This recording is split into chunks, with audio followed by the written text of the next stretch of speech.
Okay, this morning I'm coming from Ephesians 6, 1 through 4. Ephesians 6, 1 through 4.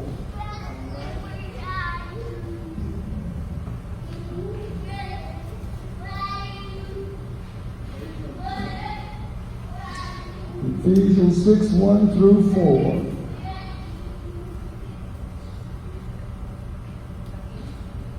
Everybody found it?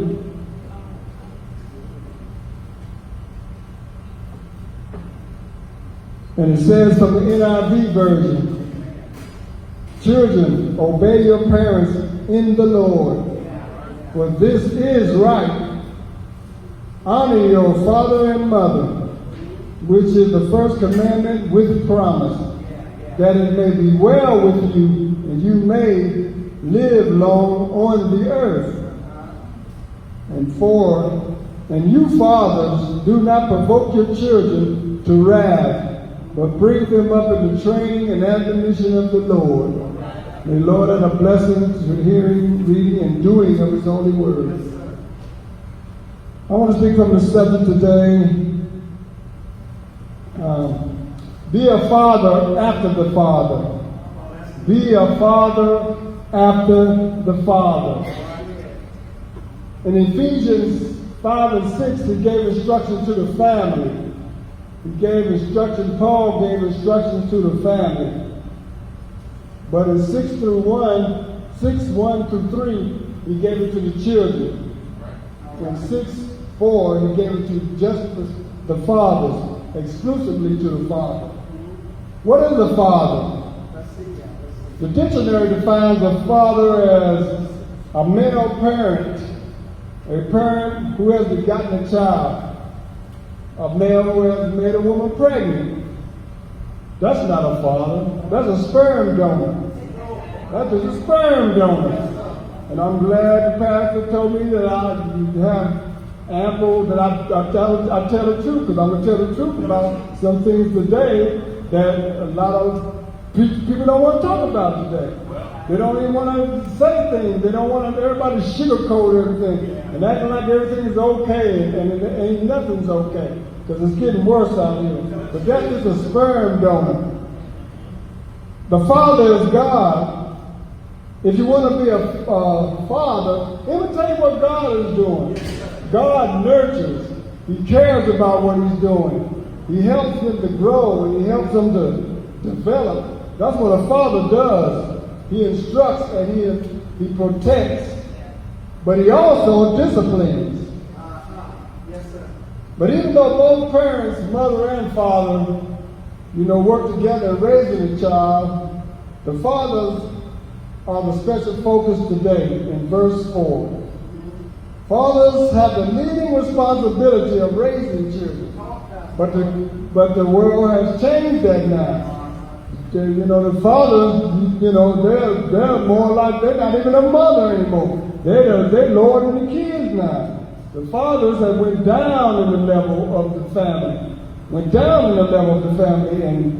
And society has helped it be that way.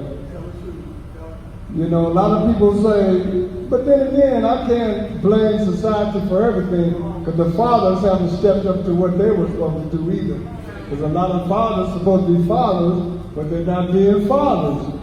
They're not being fathers.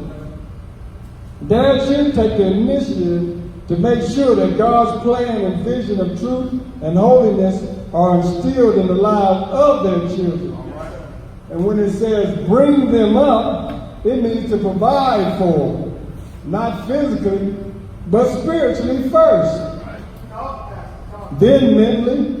Communicate with them as much as possible, even if there's a lot of obstacles. Because we got a lot of obstacles. I have a lot of obstacles. That's one reason why me and my children, aren't fully together like it should be. They should, because when they were younger, I took them to Pilgrim Rest. They went to church. I took them out, shopping. As soon as we leave the church. And then the parent, the other parent get mad. They get mad because I'm doing what I'm supposed to be doing, because the kids are always talking about, well, daddy's going to give me this, and daddy's going to do this, and I love my daddy, and I can't wait to see my daddy. A lot of times they don't want that. And it's kind of sad, because you're doing what you're supposed to do, and then when you don't do what you're supposed to do, he ain't nothing. That dude ain't nothing. He's a deadbeat dad. He's so. He don't even come by and see you. He don't do this. He don't do that. He don't do this. And he's a deadbeat. So what do you do? What do you do? But we still have to do what we do because God said. We still have to have the mind of God. We have to be the father after the father. We have to be the father after the father. You got to deal with electronics. They don't even want to talk to you no more because they're talking to their phones and communication through their daggone phones anymore. So kids, they got to the point where, when you were a kid, you were a child, you used to ask your parents everything. You just say, hey, hey, daddy, what's that over there? And my 5-year-old son, he's 47 now. He's like, he used to ask me everything when he was a kid, like 5 years old. What's that over there? What's that? We went to a funeral one time. He said, what's that man in that box? What's that man in that box? I'm trying to explain to him. And I said, well, the man died, he's dead. He started hollering, I want to see the dead man! I want to see the dead man! Everybody looking at him, and I picked him up and put him in and let him look at it. But they wanted to know everything. They asked questions about everything. Yes, it was all the time, it was questions. Why is that man over there hollering at that person? Why is the police looking at them people over there, looking at them people? And why is everything was a question. Everything was a question. But now, they don't have to answer you questions anymore. They just look on the computer. Everything you want to know is right there on the computer, so they don't even talk to their parents. They don't even talk to them, but the computer doesn't have any love. The computer ain't buying you clothes. The computer ain't feeding you food. The computer ain't putting no roof on your head. The computer won't even cry for you. Won't even cry with you. Won't do anything for you but get around and give you information. And it's just knowledge, it's not wisdom. The Bible says knowledge will increase and it's increasing. It's increasing, and they figure, because parents, they're not too computer savvy, so they have to go ask the kids, how to do this and how to do that. I don't know how to do this and do that. And so the kids get a haughty attitude, like, whoa, they gotta ask me questions now. I don't have to, I'm the boss around here now, but they're asking me how to use the computer. I'm the computer man. They don't even know how to do this. They don't know how to do that. I tell them what to do. And they get this haughty attitude like Satan. Like, well, I'm the boss around here now, so I don't even have to do what you say anymore. I just look on the computer. Just look on the computer and I see everything that I need and everything that I can, whatever I need, I don't even have to ask you anymore. I don't have to ask you about pregnancy. You used to go to your parents and ask about pregnancy. Girls used to have to go ask their parents about, when it's time for the period and all that. All they do now is look on Facebook, talk to their friends. What about this? What about this baby over here? They don't even talk to you no more. You don't even know they're pregnant. You don't even know they're married. My daughter made me so mad one time. Got married. And I didn't even know. I looked on Facebook. Her name was, Shaheen Johnson. I kept looking on that saying, Shaheen Backward. What's up with this backward? You can't even tell me. You can't. And that's what I mean. And then, well, you should look on Facebook. You ain't giving me no likes, so I'm mad. You ain't giving me no likes, so you don't even pay no attention to me. Call me on the phone. I don't look at all that kind of stuff no more. I don't care about no likes. I don't give you no likes. The one reason I don't give any of them likes, because when you give one of them too many likes, the other one get jealous. You gave me more likes than her. You gave her more likes than this. And all this, everybody talking about likes. I'm like, I don't care about no likes. Don't even know about life. I ain't into this kind of stuff. Call me on the phone like we used to. I got one daughter, that, in Virginia, she's a wonderful, she does what she's supposed to do. She's trying to be a judge. She started off being she's in criminal justice. She graduated. She started off in Denver, but she said they were treating her too bad and prejudiced, so she had to leave, go to Virginia, Washington, D.C., where she could see women that really do something, black women that's really doing something. And she got out there, and she ended up as soon as she got there, she ended up in a juvenile probation officer. Right off the bat, making money, and then she started getting, doing stuff, she said, and she was honest with me. She said, Daddy, I don't want no kids, because you might look at my career and say, well, if you don't want any, it's best you not have any. Then till you just fake like you want them, then you get them, then you're going to take it out on the kid and be frustrated. You don't come back to that, you're 30-something years old, now. And she's working on her career and her life and trying to get her master's, and now she's trying to be a judge. And I'm just really proud of her for that. My son, he's 47. Me and him, we get along, but when we see each other, we be just like that. But this fool don't even call nobody. Don't even call nobody. Then he gonna get on the phone the other day, talking about my kids, I don't know what's wrong with them. They don't even call my mom. They don't even call me, they don't call my mom. I said, well, join the club.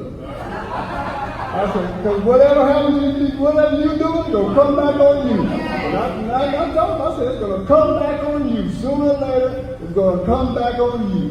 And that's what he's getting him. He's just coming back on. And he went through divorce and he just cut himself off from everybody. Just like, I don't want to talk to nobody. I understand you're going through hurt now, but you're almost 50 now. I'm like, damn, I got a kid almost 50. Back to the sermon. Then you got to deal with the sexuality. Then you got to deal with the kid's sexuality. Because these days, I don't know. This homosexual stuff is going through the roof. It ain't just the homosexual stuff. They'll take both of them. They'll take male or female. Yes. It ain't even about just having a woman being a man and a man being a woman. They'll take everybody just freelance. They're just freelance. They don't care. The women deal with the women, the men with the men. And then they turn around and be with somebody else, a man be with a woman and all that kind of stuff. It's just all mixed up. All mixed up. And all this homosexual stuff is a bad sex spirit. It's a bad sex spirit. People be like, oh, it's love in there. We all love everybody. Everybody just love and all. Yeah, you love everybody, all right. Problem is, you misusing love. You misusing love, because if they think you like that, they're going to want to have sex with you immediately. Immediately get them out of life. Look at all that you're carrying on. And just because I'm a barber and I do women, sometimes I get some of them in there and they just swear, what you doing here? What you doing? What you doing? It does make you uncomfortable because, I don't bite my tongue. Sometimes I have to refrain because I don't bite my tongue. And I might come out and say something crazy.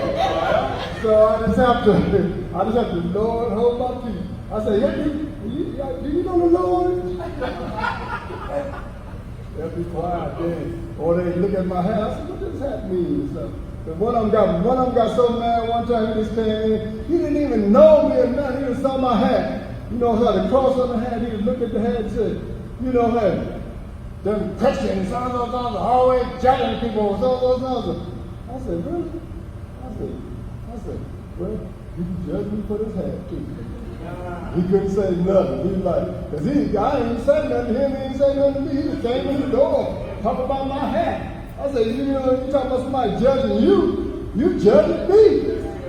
Just because you seen a hat. But let me get back to the sermon so we can get out here. So the focus is that fathers, the focus is, and all that the father does to nurture, to bring children to maturity, that that should be assured that behind all the discipline and all the instruction, that you have a great love for your children. The earthly father is working hard in all things so that all things work together for the good of the child, and that displays godly character. So, but in discipline, this signifies the action of the father takes when his children gives his children the ability and the skills and the character to live the life to the glory of God. You know, because you have to discipline kids. You have to discipline. A lot of the world don't even want to talk about that. You know, you heard about this 30-year-old man not too long ago. His father gave him everything. His father sent him to Princeton University, graduated, probably, did that scandal in order to graduate. He probably did the SAT scandal because he was rich and everything. But, he did all that and everything. And then his father was like, hey, I'm tired of giving you money. I'm cutting your allowance down to $1,000 a week. He probably getting $10,000 a week. And he got upset and told his mama to go to the store. And when his mama went to the store, he shot his father in the head. Yeah, it's in the news. Look it up. Man killed father over allowance. That's what it is. Over his allowance. Something that, because you spoil them up too much. That's why you got to get them while they're young. You got to get them while they're little kids, and you won't have all these problems. If you're instilling in them, you won't have to, be spanking them a whole lot of none of that stuff. But the first, we'll get back to that in a minute. First, it is important to understand how your parenting approach may be contributing to the problem, especially in a culture that's made discipline a dirty word, because you can't even touch a kid no more. They look at that and look like it's just like a dog. Everything is, you can't touch a dog, you can't touch a child. You need discipline because they made it out of a bad word. But that's okay, because they made Jesus out of a bad word too. The name of Jesus is bad. So, but to speak of a parent disciplining a child today causes people to think about unreasonable, anger and brutal beatings, and that's not biblical. That's not biblical. And there are 4 parenting styles that I'm going to talk about today. Which one are you? The permissive parents, they are high in love but low in discipline. They produce children with very low self-esteem and feelings of inferiority. The parents express lots of love, but the lack of boundaries lead their children with a high level of insecurity. The kids feel love, but unsure of their limits. Their parents are afraid of messing up and damaging the child's psyche, which is the soul, the mind, and personality, so they never set firm boundaries. These kids feel very loved, but are unsure of themselves. Number 2, the neglectful parent. This is the worst of all 4 parenting styles. This kind of parent doesn't express much love and also doesn't care enough to discipline. Their children tend to grow up with little or no lasting relationship with the mom or the dad. They're estranged because they feel neglected or forsaken. It may not be intentional for the parent to do this. They simply, this in the midst of their own trauma, and chaos in their own life. It might be addiction, it might be abusive situation. Because a lot of times you can't do anything if your mind ain't right. How's the kids' mind gonna be right? They probably want more for their kids, but they just don't have the tools to do it. To have be a healthy parent. So these kids grow up with deep emotional scars, and the only hope is to find Christ and be surrounded by godly role models and get some good Christian counseling. So God is still in the plan. God is the answer to everything. God is, just because you're here, you're doing the right thing. You're on the right path. Number 3, the authoritarian parent. This kind of parent doesn't express love and affection well very much. but they're very high on disciplining. They raise children who are provoked to rebellion. The bar is always high, and the musts are always abundant. These kinds of parents isn't content with winning the war. They got to win every battle. They live the past through their children. It's kind of like with Michael Jackson and all that. Like when if you're not a, Joe Jackson was a singer and he didn't make it as big, so now you're gonna put it on your kids. If you're not a good basketball player, now I'm gonna make you play basketball every day from when you're 3 years old to when you're going up to the top. Because I'm gonna live my life off of you. Since I didn't make it, since I failed, so I'm gonna make you do it. I'm gonna get my grandkids to do it, or make my children do it. You're gonna play basketball every day, boy. You're gonna play basketball every day. As soon as you get out of school, get this basketball. But they live their life through their parents. And that's why, back in my time, a lot of parents was like that. The dads didn't take, they loved you. I tell my kids I love them all the time. Even though I text them and say, I'm praying for you every day. Even if I text them like once a month. If I don't see them or nothing, don't call, I call them. Or I text them. Someone done it, they don't answer the phone. Call them, so you got to text them. So you just tell them, you say, hey. You just text them and say, hey, I love you, I pray for you every day, I think about you every day, and I'm continually praying you. And I always tell them I love them tremendously. I do all of them like that, all the time. So that's one thing they're going to always remember. If something ever happened to you, you can say, my dad always told me he loved me tremendously. Because I always tell them I love them tremendously. I let them know that I love them no matter what they do, no matter how they act.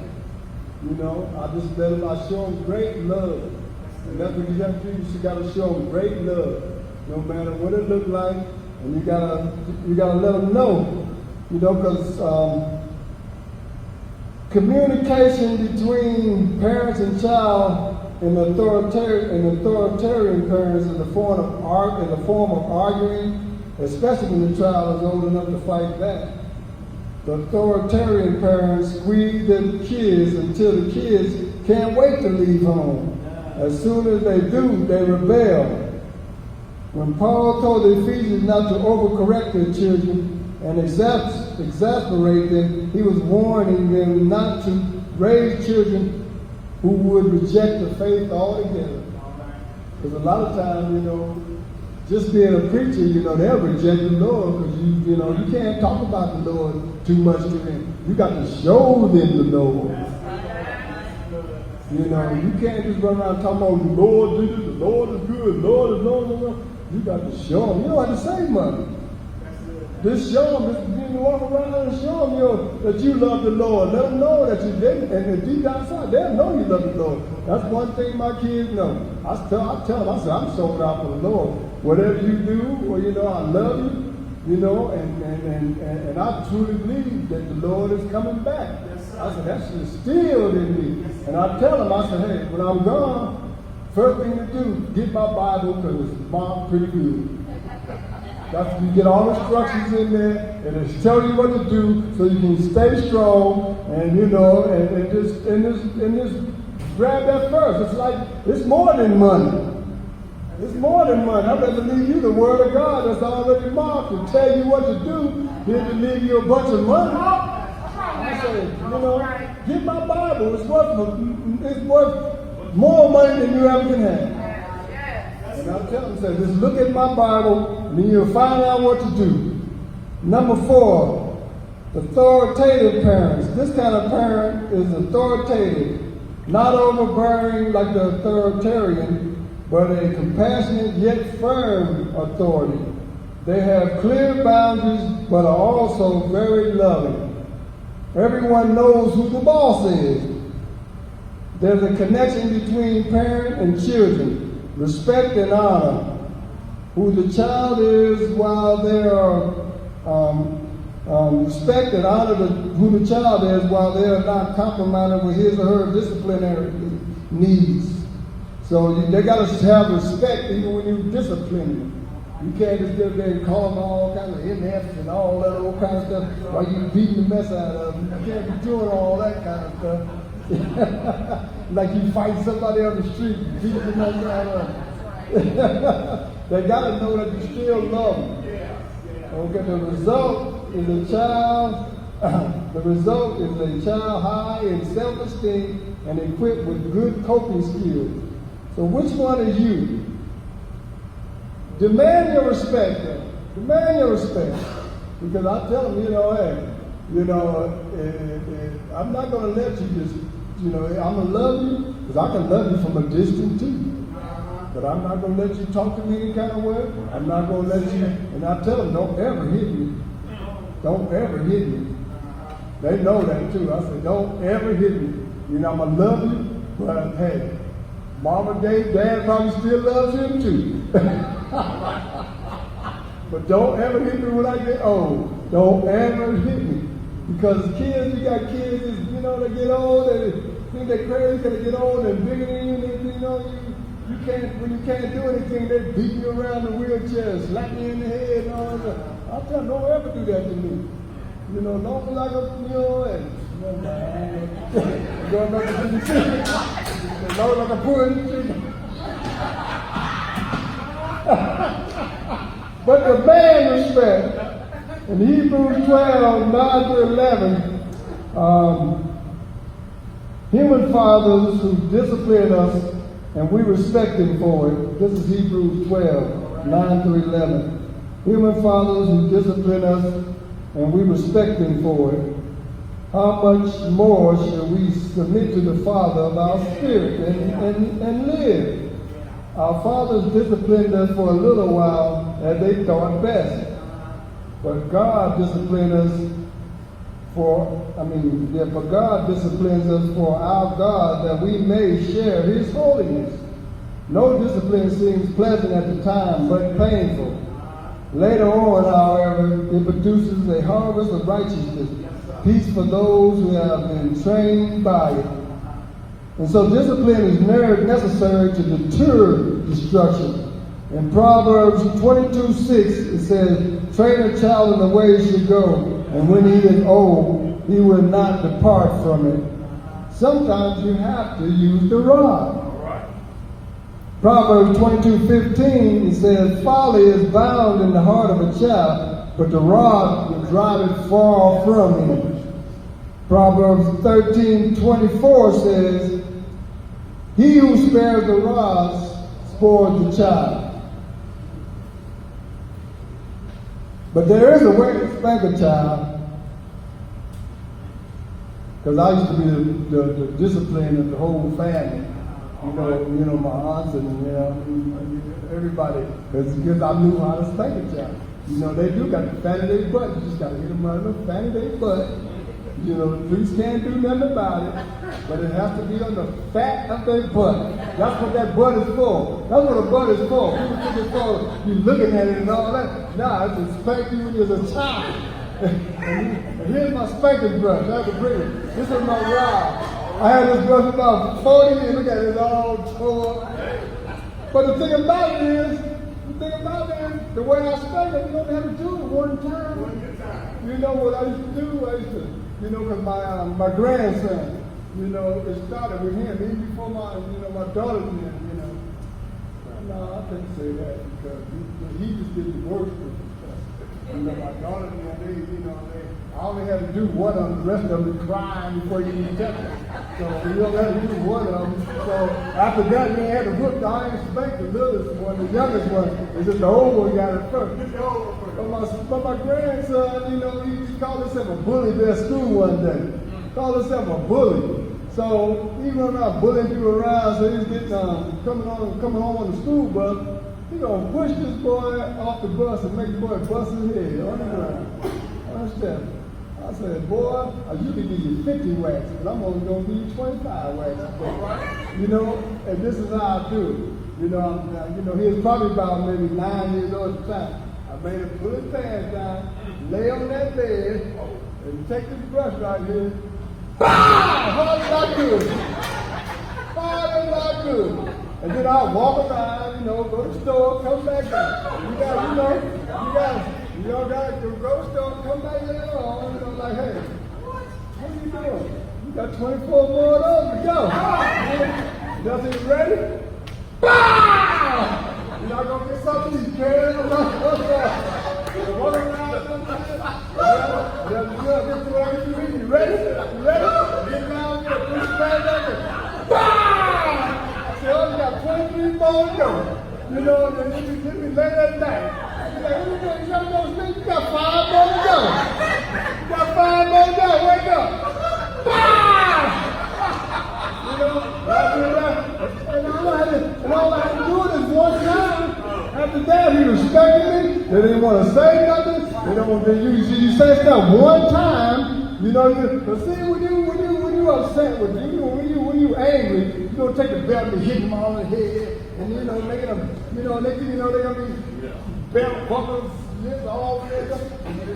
Patted that butt. Police can't do nothing to you. Nothing. Then one time I had to say my daughter that police came stuff because he was hollering so loud. I said, hey, I want you to do the patted butt. They looking all over the legs and all stuff. I said, hey, you stand here and watch. Bow! Brother, fatten that butt. And all they have to do, you don't have to do it a lot. It's one time that they say, after that, they're so terrified, they don't do nothing else there. You get to say stuff one time, and then the whole family starts saying, you don't want to go to Uncle Ben. Oh, no, I'll straighten up, I'll do what I'm going to do. Don't send me Uncle Ben, no. And all you got to do is do it one time. You don't have to be beating him all the time, every day, and all that other stuff. And then it turns into abuse and then beating him every day. But you take that, because that anticipation keeps them. That's what does it. Because they want you to whoop them real quick. Say, I told you to jump, and then sometimes they be hollering and make you think that you hurt them, and then they go on about their business. And then you'll be like, laugh, because I used to do that to my mom. You up there hurting. But that kind of whooping will tear you up. Because it takes a long time and it simmers. And they want to get it over with quick. It might take 12 hours. Might come back tomorrow. You ready? You got 2 more to go.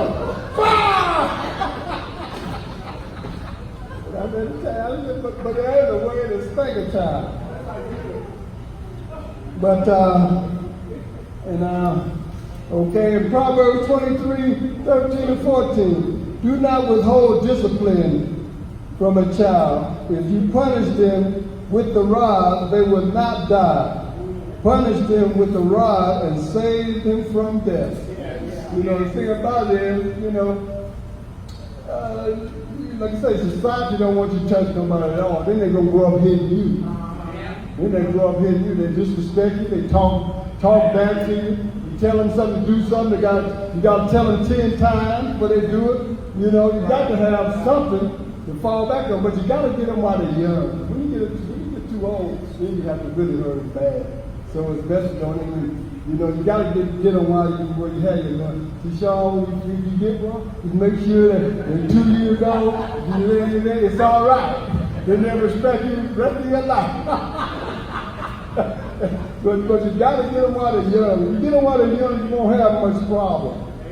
But be a father, not just a sperm donor. Be in your child's life with a godly guidance and uplifting spirit and communicate with them as much as possible. And be an example, not just a hinderer, because a lot of times a dad will hinder a parent. Be a father that your child will imitate and will want to be like. You want to be a father that your child want to be like. Be a parent first, not be their homeboy. You're not their friend. These parents trying to be friends. No, you're a parent. Somebody got to make the right decision. Somebody has to be the adult. Let your child be what they want to be also. If they want to be a scientist, a lawyer, a doctor, don't force them to be a basketball player. Everybody can't be a basketball player. Everybody can't be a rapper. Everybody can't be, only 10 out of 1,000,000 people make it. And if you don't know nobody, you're not going to make it. You have to, it's all you can be in that business. If you don't know nobody, you might well hang it up. Because you can't be no 40-year-old rapper talking about 40 years old and 50 years old. I know something like that right now. But they don't know nobody. If you know somebody, you ain't got to be that good of a rapper. They just come on in, come on in. No. You ain't got to be that good. You can be like Easy. He couldn't rap, but he knew somebody. You know, you gotta know somebody to do that kind of stuff. You can't just expect it to fall in your lap and then follow other people. You know, let the kids be what they want to be. Just give them support and godly wisdom about the whole thing. And don't just drop them off to Sunday school and church. You come to Sunday school and church. You know, you come to church so they can see your lifestyle. Be a lover of Jesus and they'll know that you love the Lord. They say, my dad loved the Lord. My dad, you know, and they'll really know it deep down inside. You know, don't use constant bad language around your kids. Every time you turn around, you MFing this and you MFing that, and smoking weed and doing all kinds of right in your kid's face. Right in your kid's face. That's not good. If you're going to do it somewhere else, out of the presence of them. Don't do bad deeds in front of the kids. Don't be hitting women in front of kids. Don't be showing rage and frustration with them. A lot of times the men are frustrated with themselves, so they take it out on their kids. Or they're mad at the mama, and you know, and the next thing you know, they're taking it out on the kids and stuff. Or the mama mad at the dad, you look just like your dad. Ah! You know, all that old kind of stuff. You can't be doing all that crap. But leave a legacy. Leave a legacy that your child can remember. You know, as well as others. What will your child and others say about you if something happened to you? What will they say about you? Leave a legacy. Let them know that you love the Lord. They don't care if you don't do anything. As long as they say, hey, my dad loved the Lord. Shoot, hey, I know that part. That's more than anything and everything. That's more than a rapper, more than a money singer, all that stuff. My dad loved the Lord. You know, but just be a God, you know, be a father like the prodigal son's dad. You know, because that was God himself. No matter what they do, still accept him with open arms. Please still accept him, you know, no matter what they did. You know, you still, but, you know, like I say, you have to love them from a distance, because don't let them disrespect you. Don't let them disrespect you. But you got to get that respect while they're young. You got to get that respect while they're little. You know, so that way it'll be instilled in them and train them up in the way they should go. Not when they're already up there, then you try to train them. You got to train them from the small things and let them grow up while you can handle them before they get too big. And the kids, you know, you got to forgive, you know, you got some prodigal dads out there. You need to have open arms for your dad when he comes, because a lot of dads want to come back to their children, but they don't know how.